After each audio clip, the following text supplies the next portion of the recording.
आज हम इकोनॉमिक्स के क्लास में नए चैप्टर के साथ आपके साथ जुड़ेंगे और नया चैप्टर है बाजार, उसका अर्थ और वर्गीकरण, मार्केट, मीनिंग एंड क्लासिफिकेशन। बाजार का अर्थ यानी मीनिंग ऑफ मार्केट से हम अब शुरू करते हैं। साधारण बोलचाल की भाषा में बाजार शब्द का अभिप्राय किसी ऐसे स्थान से होता है जहां वस्तु या वस्तुओं के क्रेता तथा विक्रेता क्रय विक्रय के लिए एकत्रित होते हैं। यानी कि एक ऐसा स्थान जहां पर कोई भी सामान खरीदा या बेचा जाता है, वो जगह बाजार कहलाती है साधारण भाषा में। किंतु अर्थशास्त्र बाजार शब्द का प्रयोग व्यापक हो जाता है। But in economics the meaning of market is very vast.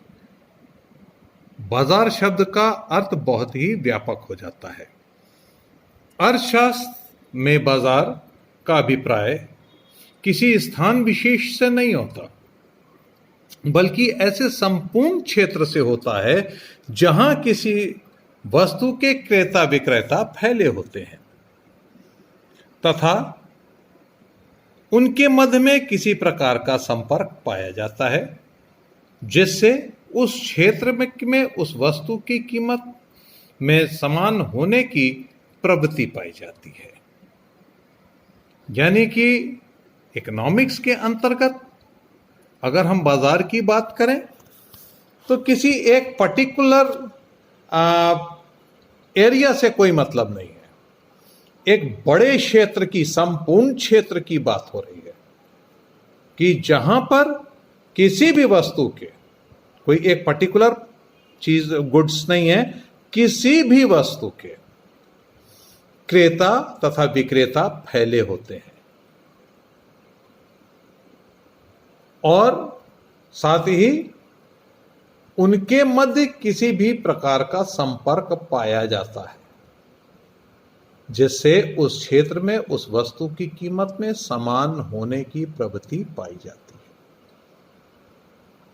बड़े से बड़ा मार्केट ले लीजिए, जैसे कि आप छोटी सी बात हम करें कि आप सिविल लाइंस है, चौक है, ये बड़े मार्केट हैं। या किसी भी प्रकार के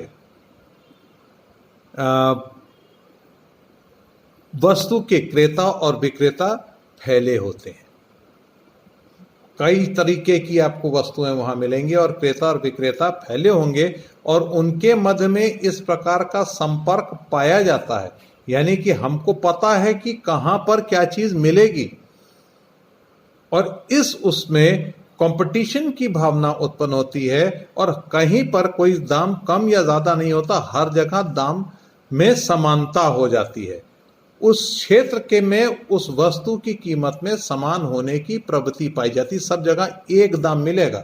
अगर आपने एक्सपेंसिव कर दिया, आपके यहां से हम लेंगे नहीं, और आपने अगर कम कर दिया तो आपको उस मार्केट से अलग कर दिया जाएगा। एक संगठन होता है मार्केट का और उसके नियम के अंतर्गत हमको अपनी सामान की कीमतों को समान रख करके हम मार्केट में बेचते हैं, ताकि हर दुकान के ऊपर कोई भी सामान हो, एक रेट का हो, ताकि हम जहां से चाहें वहां से हम ले सकें।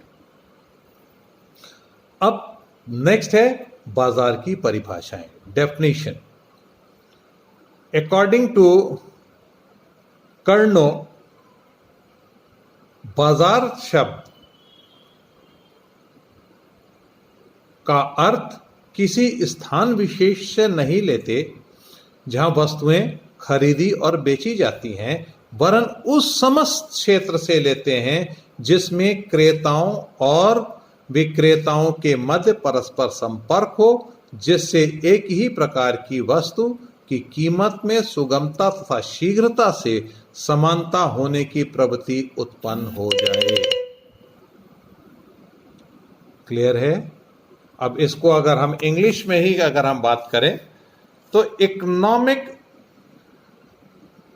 Economist understand by the term market not any particular place in which things are bought and sold, but the whole of any region in which buyers and sellers are such free intercourse with one another that the price of the same goods tend to equality easily and quickly.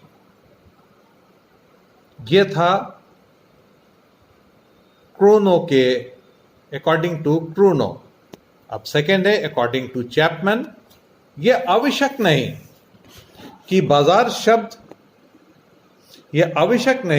कि बाजार शब्द किसी विशेष स्थान की ओर संकेत करे, बल्कि यह सदैव वस्तु तथा वस्तुओं तथा क्रेताओं विक्रेताओं की ओर संकेत करता है, जिसमें परस्पर प्रत्यक्ष प्रतियोगिता पाई जाती है। बाजार किसी भी स्थान विशेष को नहीं बताता, परंतु वो क्या बताता है? वो कहता है कि सदैव वस्तु तथा वस्तुओं तथा क्रेताओं और विक्रेताओं की ओर संकेत करता है, जिसमें प्रत्यक्ष प्रतियोगिता पाई जाती है। इसी को अगर हम इंग्लिश में कहें, the term refers not necessarily to a place but always to a commodity or commodities that the buyers and sellers of the same who are in direct competition with one another। और तीसरा है Eli के शब्दों में, बाजार का अर्थ हम उस क्षेत्र से लगाते हैं जिसमें किसी वस्तु विशेष की कीमत का निर्धारण करने वाली शक्तियां क्रियाशील होती हैं। अगर हम इंग्लिश में बोलें, we means by market the general field with in which forces determining the price of a particular commodity operate. ठीक है, ये आपकी डेफिनेशन हो गई। कि मतलब की सीधी सी बात यह है इन डेफिनेशंस के अनुसार कि किसी क्षेत्र विशेष से बाजार का कोई लेना देना नहीं, वस्तु तथा वस्तुओं क्रेता और विक्रेता के बीच का जो एक संबंध होता है, या फिर एक वहां पर एकत्रित होना या आपस में चीजों को खरीदना या बेचना, वो निर्भर करता है आपसी इन सब का वस्तु तथा वस्तुओं क्रेता विक्रेता की ओर संकेत करता है कि जहां ये सारे के सारे एकत्रित होंगे वही बाजार होगा, और उनमें आपस में क्या कहते हैं प्रत्यक्ष प्रतियोगिता होती है, और जिससे कि वस्तु विशेष की कीमत का निर्धारण करने वाली शक्तियां क्रियाशील होती हैं। ठीक है, ये है आपका डेफिनेशन और साथ में मीनिंग। अब इसको अगर हम इसका कैरेक्टरिस्टिक्स की बात करें, कैरेक्टरिस्टिक्स ऑफ मार्केट, तो जो भी हमने परिभाषाएं आपको बताई उनका विश्लेषण करने के बाद बाजार की निम्नलिखित विशेषताएं होती हैं। नंबर एक एरिया। अर्थशास्त्र में बाजार से अभिप्राय किसी स्थान विशेष से नहीं लिया जाता, परंतु जहां क्रेता विक्रेता एकत्रित होते हैं, बल्कि उस समस्त क्षेत्र को बाजार कहा जाता है जिसमें किसी वस्तु के क्रेता विक्रेता फैले होते हैं। यह क्षेत्र एक शहर, जिला, राज्य, राष्ट्र या समस्त विश्व हो सकता है। अर्थात उदाहरण के तौर पर अगर हम बात करें तो लक्स, सनलाइट, टाटा चाय आदि बाजार समस्त भारत में है, क्योंकि इन वस्तुओं के क्रेता और विक्रेता देश भर के सभी क्षेत्र में पाए जाते हैं। ठीक है, अब ये क्षेत्र हो गया। अब इसके आगे की बातें, इसके आगे के जो पॉइंट्स हैं, बायर्स एंड सेलर्स, क्रेता एंड विक्रेता, इसको लेकर के हम आगे आपको नेक्स्ट डे हम आपको बताएंगे।